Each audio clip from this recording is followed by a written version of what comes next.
વિદ્યાર્થી મિત્રો, chapter number 21 ચેતાકીય નિયંત્રણ અને સહનિયમન. હવે એમાં આપણે મનુષ્યના મગજની રચનાની વાત કરીશું. આગળ આપણે મનુષ્યના ચેતાતંત્રમાં વાત કરી ગયા.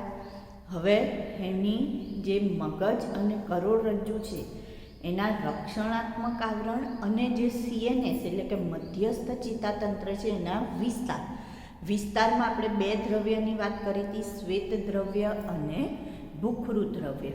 હવે આપણે એ પછી રક્ષણાત્મક આવરણ જેને મગજમાં હોય તો મસ્તિષ્ક આવરણ અને કરોડરજ્જુમાં હોય તો તાનિકા આવરણ કહેવાય. તો અંતઃતાનિકા, મધ્યતાનિકા અને બાહ્યતાનિકા આવરણ, જેની વચ્ચે પ્રવાહી હોય જેને મેરુજળ કહીએ છીએ, જે આંચકા સામે રક્ષણ આપવાનું ઘર્ષણ નિરોધક તરીકેનું કાર્ય કરશે. હવે આપણે મગજની રચનાની વાત કરીએ.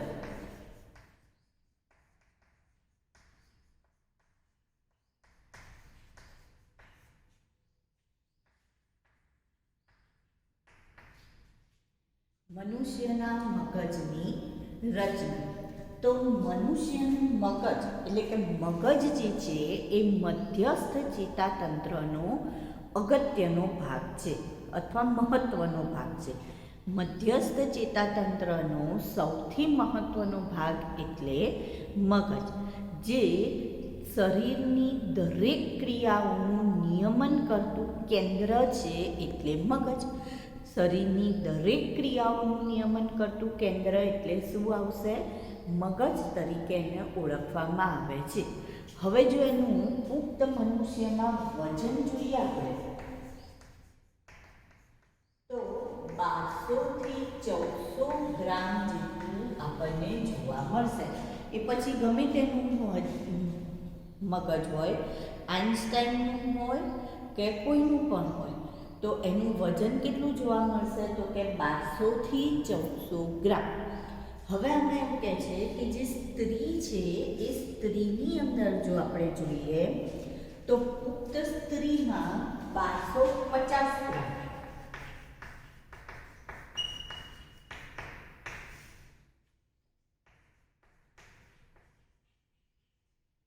અને જે પુખ્ત પુરુષ છે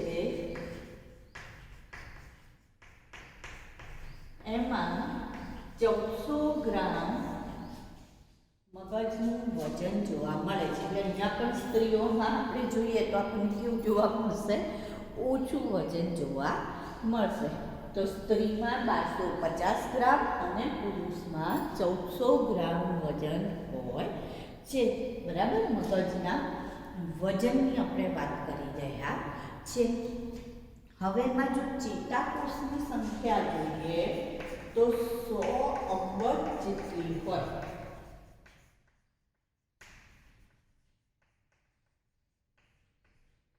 એટલે તો કે 100 અબજ જેટલા ચેતાકોષ એ મગજમાં આવેલા હોય છે. વિચાર કરો, મગજની અંદર 100 અબજ જેટલા ચેતાકોષો હોય એટલે આખું જટિલ જાળું હોય જે આ બધી ક્રિયાઓનું નિયમન કરવાનું કામ કરે. અને જો એક જગ્યાએ પણ શોર્ટ સર્કિટ થઈ જાય તો ગયા. બરાબર, સારું.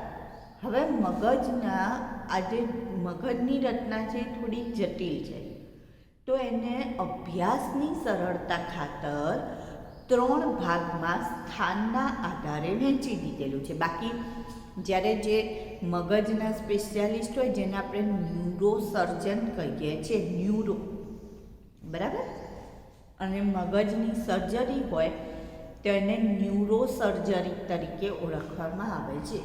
તો જે ન્યુરોલોજિસ્ટ અથવા તો ન્યુરોસર્જન, તો એ જ્યારે મગજ ખોલે છે, ધારો કે બ્રેઇન ટ્યુમર થયું અને એનું ઓપરેશન કરવાનું છે, તો એ વખતે શું મગજ ખોલે તો એમને એવું ખ્યાલ આવે કે ચલો આટલો ભાગ છે અગ્ર મગજનો થઈ ગયો, આ પશ્ચ મગજનો ભાગ થઈ ગયો, એવા ભાગ પાડેલા છે? તો ભાગ પાડેલા નથી, પણ અભ્યાસની સરળતા ખાતર આપણે એને 3 ભાગમાં વિભાજિત કરીએ છીએ સ્થાનના આધારે. તો કયા 3 ભાગ પડે છે?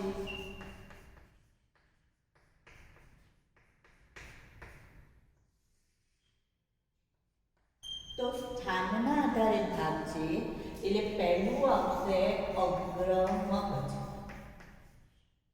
કયું આવશે? અગ્ર મગજ આવશે. બીજું આવશે વચ્ચે આવેલું એટલે મધ્ય મગજ, અને ત્રીજું આવશે પશ્ચ મગજ. કેટલા ભાગ પડે છે? 3 ભાગ પડે છે, અગ્ર, મધ્ય અને પશ્ચ મગજ.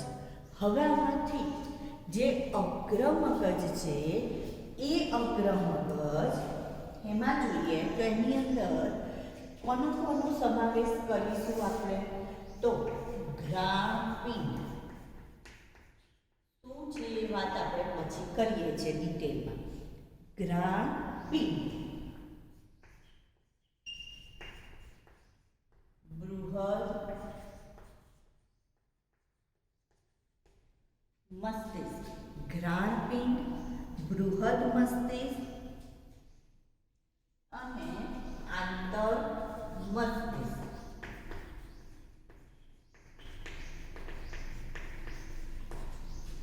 અગ્ર મગજમાં ઘ્રાણપિંડ, બૃહદ મસ્તિષ્ક અને આંતર મસ્તિષ્કનો સમાવેશ થાય. હવે આ જે આંતર મસ્તિષ્ક છે એમાં આપણે જોઈએ તો એની અંદર આપણને સૌથી પહેલા તૃતીય ગુહા, જો આ એક્સ્ટ્રા પોઈન્ટ તરીકે આપણે લઈએ છીએ કેમ કે આપણી ચોપડીમાં નથી. તૃતીય ગુહા, એપિથેલેમસ,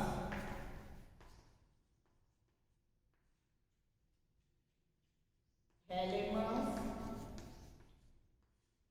અને હાઇપોથેલેમસ. આપણી ચોપડીમાં ખાલી થેલેમસ અને હાઇપોથેલેમસનો જ ઉલ્લેખ કરેલો છે, આ બેનો ઉલ્લેખ કરેલો નથી. તૃતીય ગુહા અને એપિથેલેમસ. તો તૃતીય ગુહા, એપિથેલેમસ, થેલેમસ અને હાઇપોથેલેમસ આ ચારેય ભાગ કોના થશે? આંતર મસ્તિષ્કના થાય છે. હવે જે મધ્ય મગજ છે એમાં ચતુષ્કાય આવેલું હોય છે. 4 ખંડ છે જેને શેના તરીકે ઓળખવામાં આવે છે? ચતુષ્કાય તરીકે ઓળખવામાં આવે છે. પશ્ચ મગજ જોઈએ તો એમાં પાછા 3 ભાગ પડશે. તો પહેલું આવશે અનુમસ્તિષ્ક,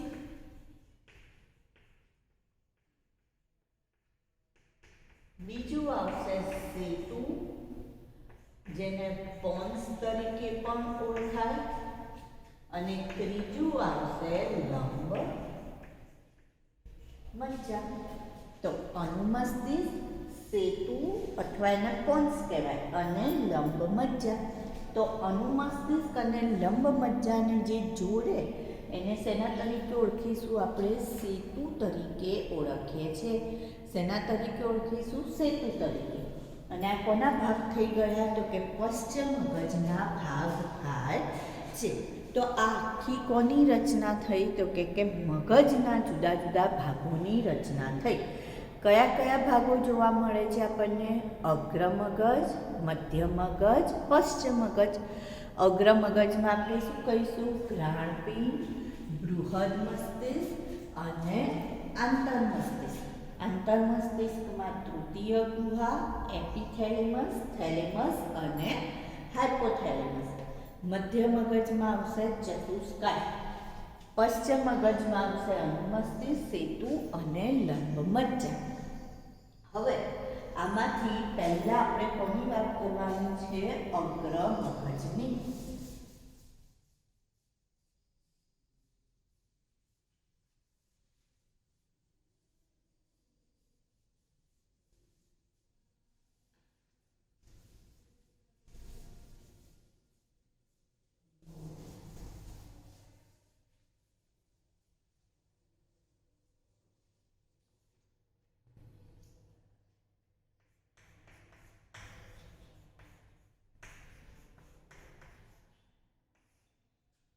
મગજનો સૌથી મોટો ભાગ અને જટિલ ભાગ એટલે અગ્રમગજ.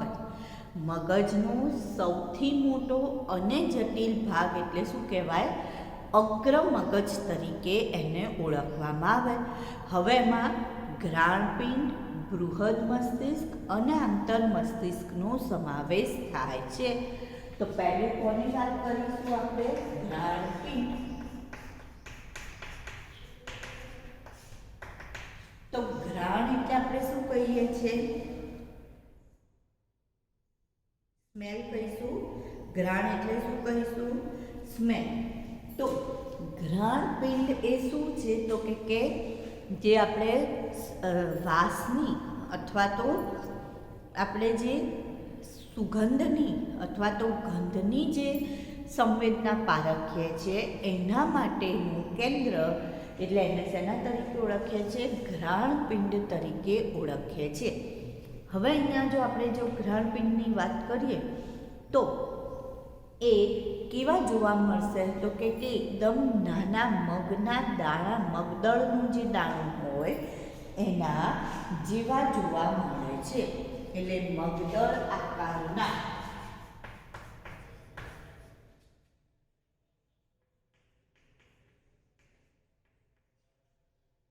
કેવા હોય છે?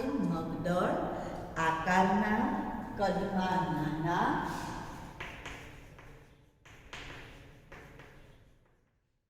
એક જોડ. એટલે ઘ્રાણપિંડ કેટલા હોય છે? 2 હોય છે. પણ ઘ્રાણપિંડ એ મગજના વક્ષ દેખાવમાં જોઈ શકાય, બાકી આપણે એને જોઈ શકતા નથી. મગજનો જે વક્ષ દેખાવ જોઈએ તો જ જોવા મળે છે. એનું કારણ શું?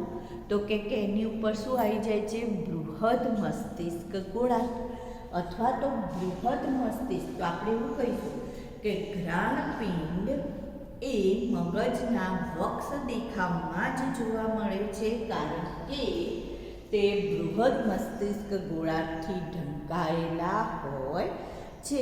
એટલે માત્ર કયા ભાગે જોવા મળશે? તો કે માત્ર વક્ષ દેખાવમાં જ જોઈ શકાય છે. હવે આવશે બૃહદ મસ્તિષ્ક. હવે આ જે બૃહદ મસ્તિષ્ક છે એ મગજનો સૌથી મોટો જટિલ ભાગ છે, જેને મોટા મગજ તરીકે પણ આપણે ઓળખીએ છીએ. એટલે મગજનો સૌથી મોટો જટિલ ભાગ એટલે શું કહેવાય?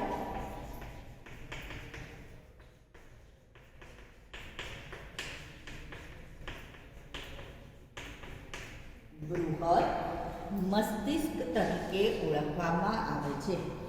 હવે એની જે સપાટી છે એ સપાટી ખાડાવાળી હોય છે, સીધી સળંગ લીસી હોતી નથી. કેવી હોય છે?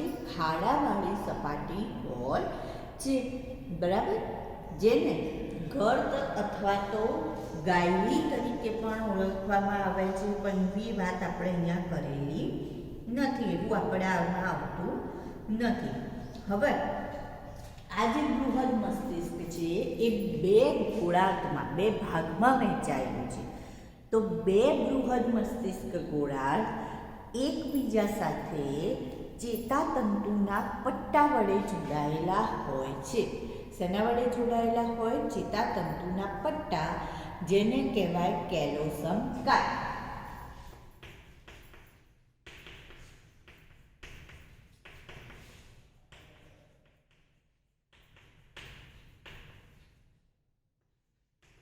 જેને શું કહેવાય? બૃહદ મસ્તિષ્ક ગોળાર્ધ.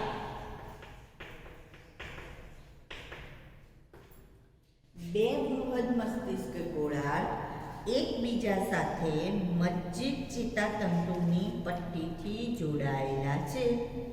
તેનાથી જોડાયેલા છે?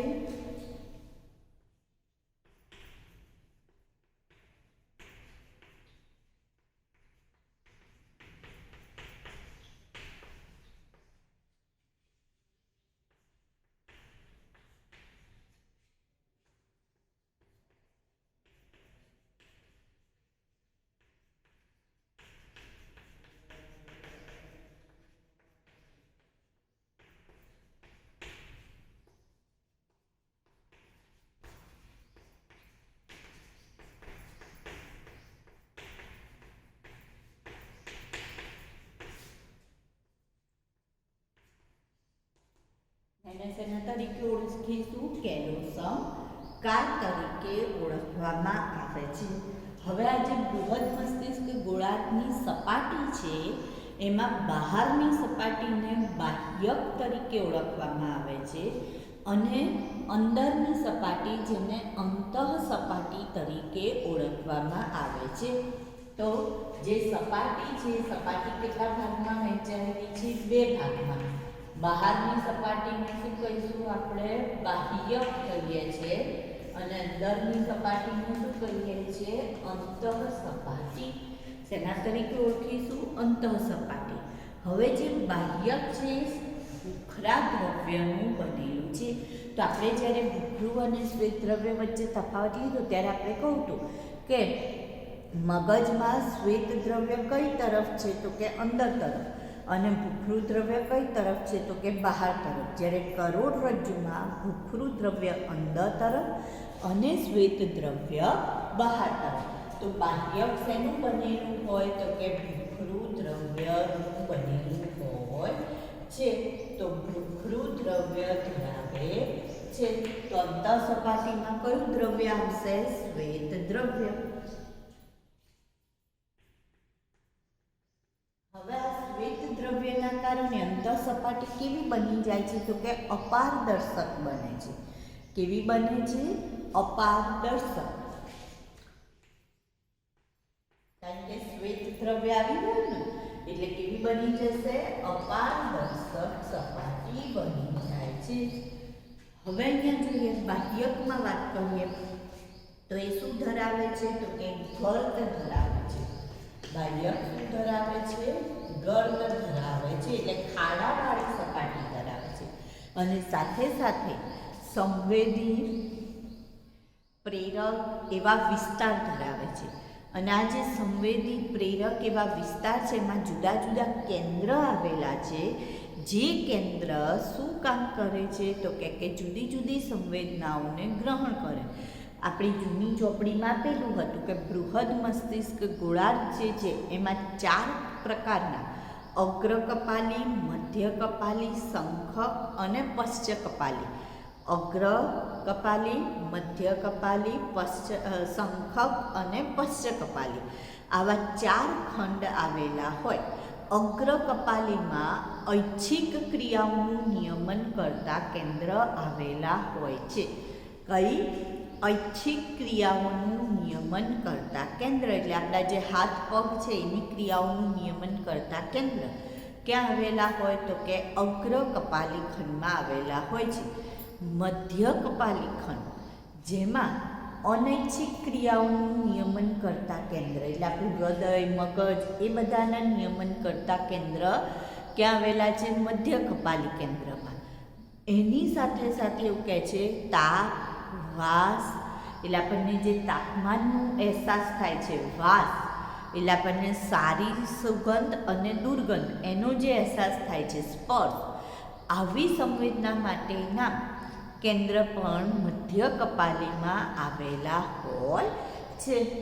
પછી ત્રીજું આપણે જોઈએ તો શંખક.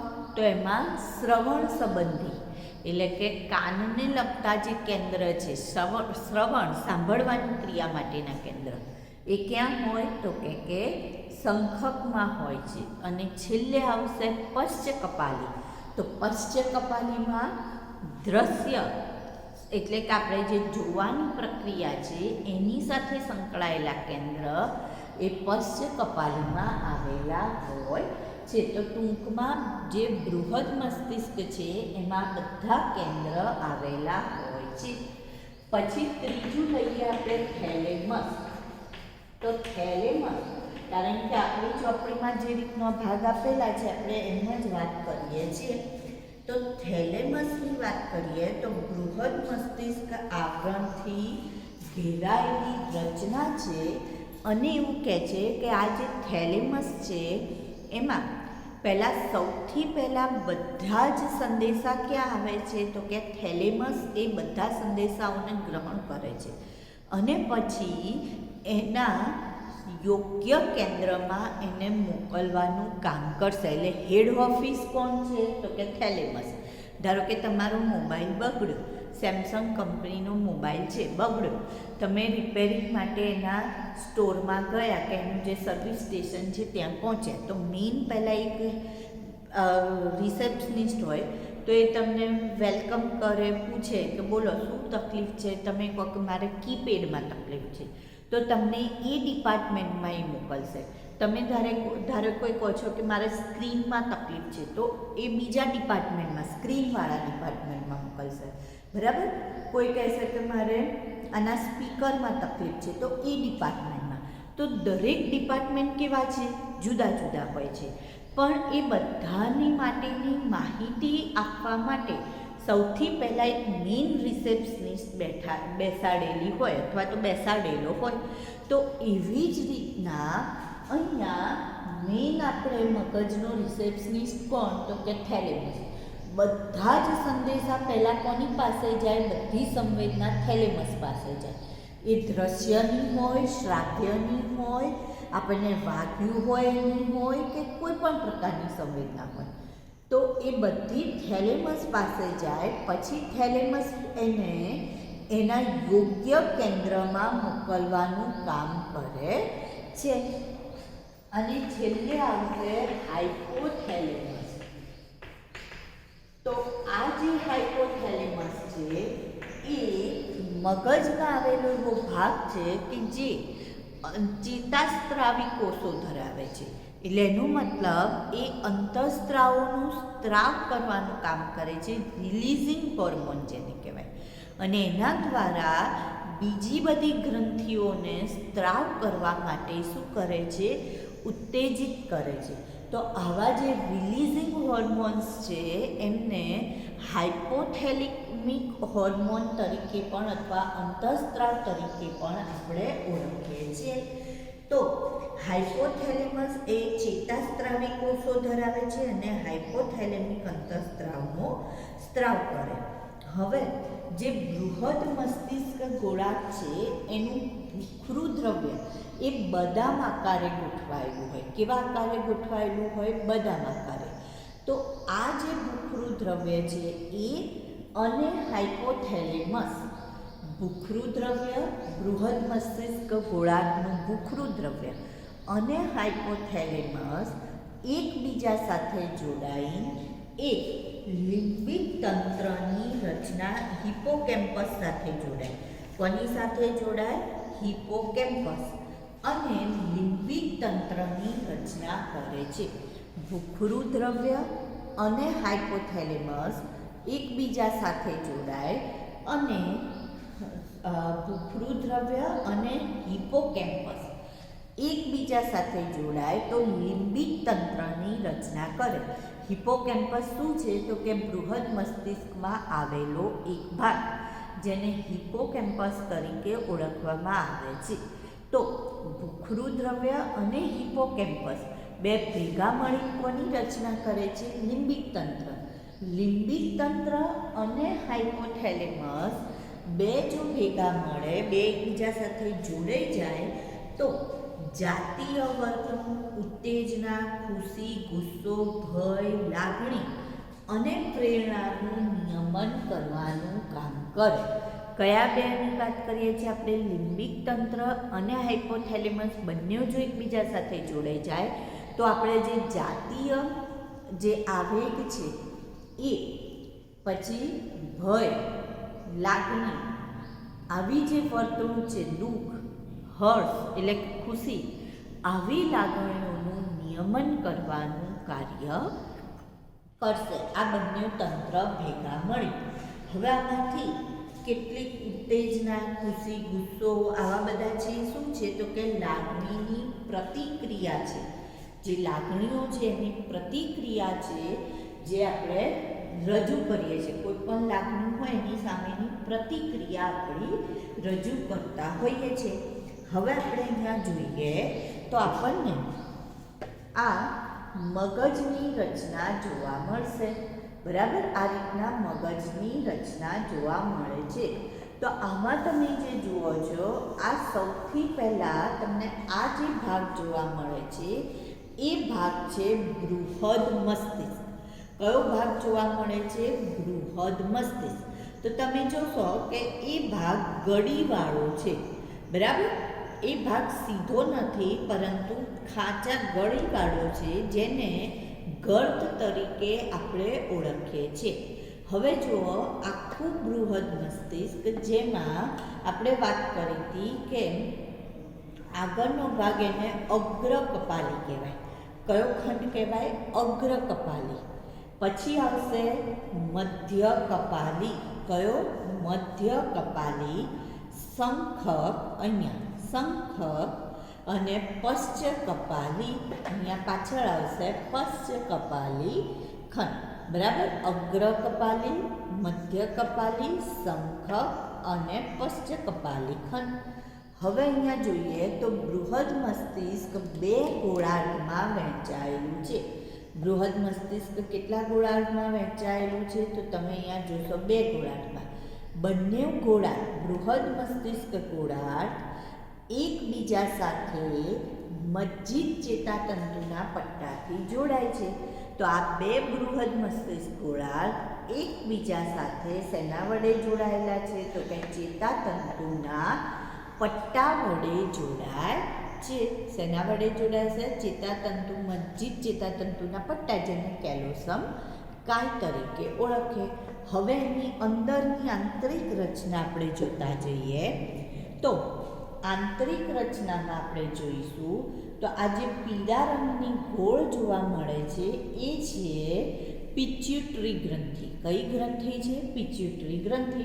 અને એના ઉપર જે આ પિંક કલરનો ભાગ જોવા મળે છે એ છે હાઇપોથેલેમસ.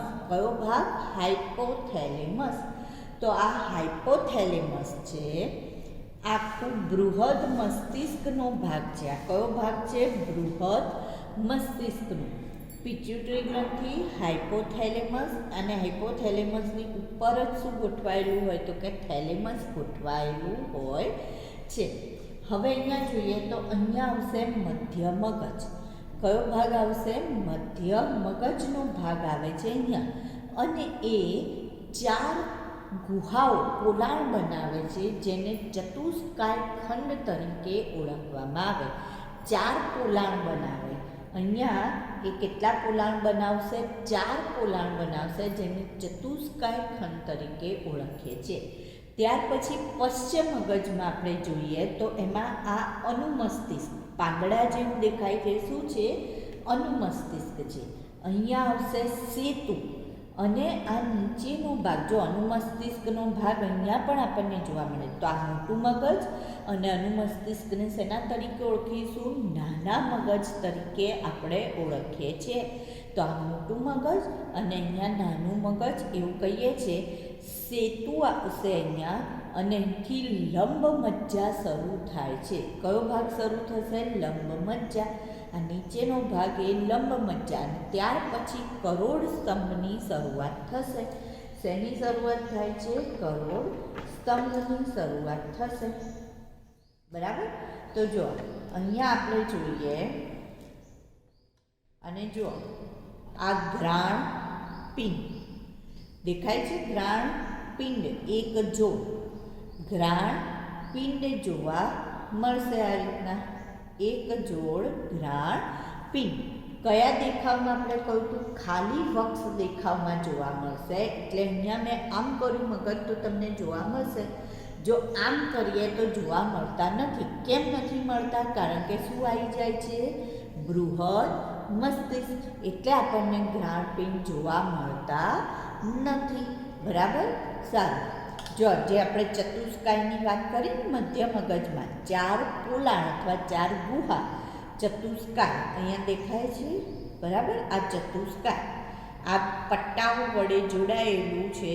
બે બૃહદ મસ્તિષ્ક પટ્ટાઓ વડે જોડાય છે. સેતુ અહીંયા આવશે. આ પશ્ચિમ મગજમાં અનુમસ્તિષ્કનો ભાગ. લંબ મજ્જા, અહીંયા લંબ મજ્જાનો ભાગ આવે છે. આ છેલ્લે નીચે આવશે. એ શું આવશે? લંબ મજ્જાનો ભાગ આવે છે. તો આ કોની રચના થઈ? મગજની આપણે રચનાની વાત કરીએ છીએ. જેમાં અત્યારે આપણે કયા ભાગની વાત વાત કરી તો આપણે અગ્ર મગજની વાત કરી ગયા.